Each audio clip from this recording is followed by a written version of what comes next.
అమ్మ నమస్తే అమ్మ. మీరు కనకధార గురించి చాలా వివరంగా వివరిస్తున్నారు. ఈరోజు మన సదాశివ కుటుంబ సభ్యులకి కనకధారలో ఏం వివరిస్తారు? తప్పకుండా తెలియజేస్తాను. తెలుగు క్యాపిటల్ భక్తి టీవీ వీక్షిస్తున్న ప్రేక్షకులందరికీ శ్రీమాత్రే నమః. కనకధార ఇది చక్కగా మనం ఆ భావార్థాన్ని తెలుసుకుంటూ ఆ అమ్మవారిని స్తుతిస్తూ ముందుకు వెళ్తున్నాము. ఈరోజు పూర్తిగా ఇక్కడి నుంచి వరుసగా మీకు, ఎందుకంటే వచ్చేది శ్రావణ మాసం కాబట్టి ఆ శ్రావణ మాసం లోపల అమ్మవారి యొక్క కృపాకటాక్షాలు ఎలా ఉంటాయి, ఆ అమ్మవారిని ఎలా ఆరాధించాలో కనకధార మనకు చెప్తూనే ఉంది. అవి తెలుసుకుంటూ ఆ శ్రావణ మాసాన్ని జరుపుకుంటారని వరుసగా ఈ కనకధార స్తోత్రం గురించి చెప్పడం జరుగుతుంది. 13 శ్లోకాలు చెప్పుకున్నా, మీకు 14వ శ్లోకం. నమోస్తు దేవ్యై భృగునందనాయై నమోస్తు విష్ణోరురసిస్థితాయై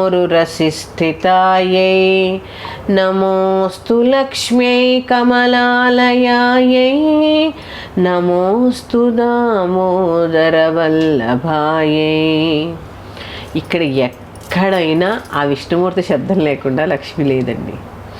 అందుకే ఆ విష్ణు ఆరాధన ఎంత చేస్తే ఆ ఇంట అంత లక్ష్మి ఉంటుందని ఆవిడే చెప్తుంది.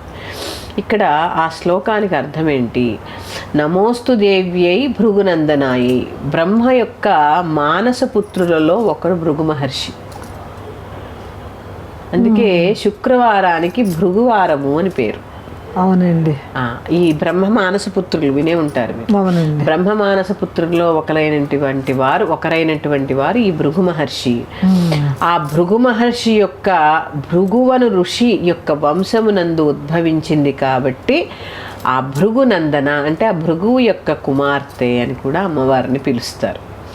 తర్వాత నమోస్తు విష్ణోరురసిస్థితాయి.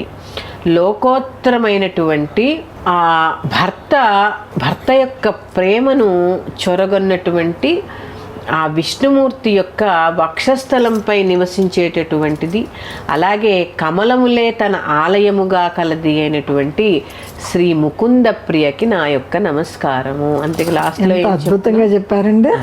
నమోస్తు దామోదర వల్లభాయి. ఆ విష్ణువుకి అత్యంత ప్రియమైనది, అలాగే ఆ విష్ణువు యొక్క వక్షస్థలమందు నివసించేటటువంటిది అయినటువంటి ఆ కమలాలయ తన ఆలయముగా చేసుకున్నటువంటి కమలాలయాయై. నమోస్తు లక్ష్మీ కమలాలయాయై. కమలాలే తన ఆలయములుగా చేసుకొని ఉన్నటువంటి ఆ కమలాత్మిక అయినటువంటి ఆ ముకుంద ప్రియకి, ఆ ముకుందాదేవికి నా యొక్క నమస్కారము. ఇది 14వ శ్లోకం యొక్క అర్థం.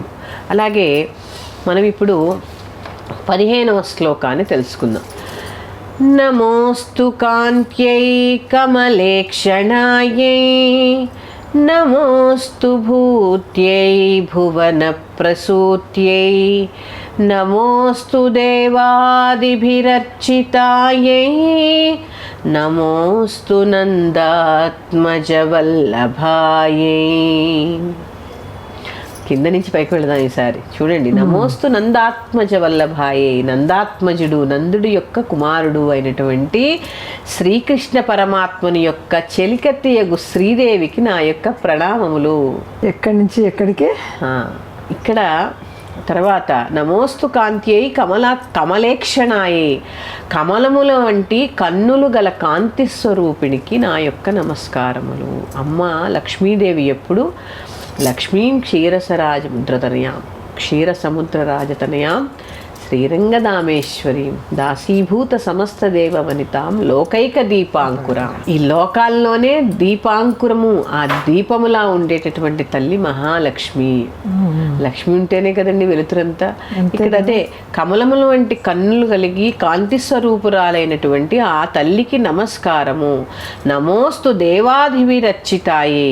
దేవదానవ మనుష్యాదులచే పూజించబడుతున్నటువంటి ఆ తల్లికి నా నమస్కారము. నమోస్తు దేవాదిభిరర్చితాయే నమోస్తు భూత్యై భువన ప్రసూత్యై. ప్రపంచములను కన్న తల్లియగు అష్టసిద్ధి. మనకు తెలుసా అండి, అష్టలక్ష్ములు ఉంటారు కదా. అవునండి. అష్టలక్ష్ముల పేర్లు తెలుసు కదా. అణిమా సిద్ధి, లఘిమా సిద్ధి, మహిమా సిద్ధి, గరిమా సిద్ధి, ఈసిత్త సిద్ధి, వసిత్త సిద్ధి, ప్రాకామ్య సిద్ధి, భుక్తి సిద్ధి. ఇలా చెప్పుకుంటూ ఉంటాం కదా. అంటే అష్టలక్ష్మి అంటే ఆదిలక్ష్మి, విజయలక్ష్మి, అవునండి, విద్యాలక్ష్మి ఇలా చెప్పుకుంటాం కదండి. చెప్పుకుంటారండి.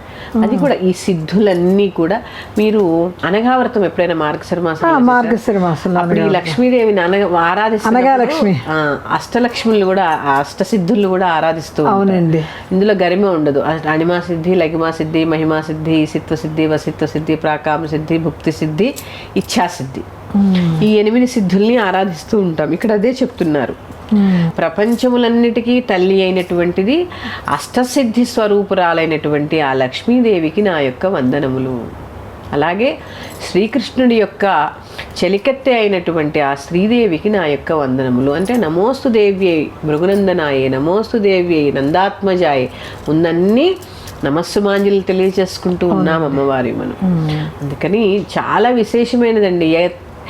మామూలుగా హనుమంతుడు శ్లోకం ఉంటుంది ఒకటి, ఎత్ర ఎత్ర రఘునాథ కీర్తనం తత్ర తత్ర కృతమస్తకాంజలిం బాష్పవారి పరిపూర్ణలోచనం మారుతింత రాక్షసాంతకం. అంటే ఎక్కడైతే ఆ రామనామ శబ్దం జరుగుతూ ఉంటుందో అక్కడే నేను ఉంటానని చెప్తాడు. అవునండి. అలాగే ఎక్కడైతే విష్ణు సహస్రనామ పారాయణో విష్ణు భజనో జరుగుతూ ఉంటుందో అక్కడే నేను కొలువై ఉంటానని కూడా లక్ష్మీదేవి చెప్తుంది. స్థిరలక్ష్మి నివాసం ఉంటానని ఆ తల్లి మనకి తెలియచేస్తుంది. అందుకే కనకధార మొదలుపెట్టిన దగ్గర నుంచి ఇప్పటిదాకా విష్ణు లేకుండా ఒక్క శ్లోకం కూడా పూర్తి కాలేదు. ప్రతి శ్లోకంలో కూడా విష్ణుమూర్తి ఉండాల్సిందే.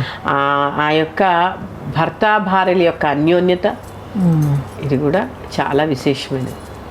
అసలు కనకధార వింటూ ఉంటేనే అమృతం కురిసినట్టు ఉంటుందండి. అంత చక్కగా మనకి శంకరాచార్యుల వారు ఇచ్చారు. అంతే. అందుకే అర్థం తెలుసుకుని చదివితే ఇంకా ఆనందంగా ఉంటుందని మనం ప్రేక్షకులకి ఈ యొక్క కనకధార యొక్క అర్థాన్ని తెలియజేస్తూ ఉన్నాము. తప్పకుండా అందరూ వీక్షించండి, అర్థం చేసుకోండి, భావాన్ని తెలుసుకుని చదువుతూ దానిలో ఉన్న అమృతాన్ని పొందండి. మళ్ళీ తిరిగి కనకధార యొక్క కొన్ని ఎపిసోడ్స్తో మీ ముందుకు వస్తాను. శ్రీమాత్రే నమః.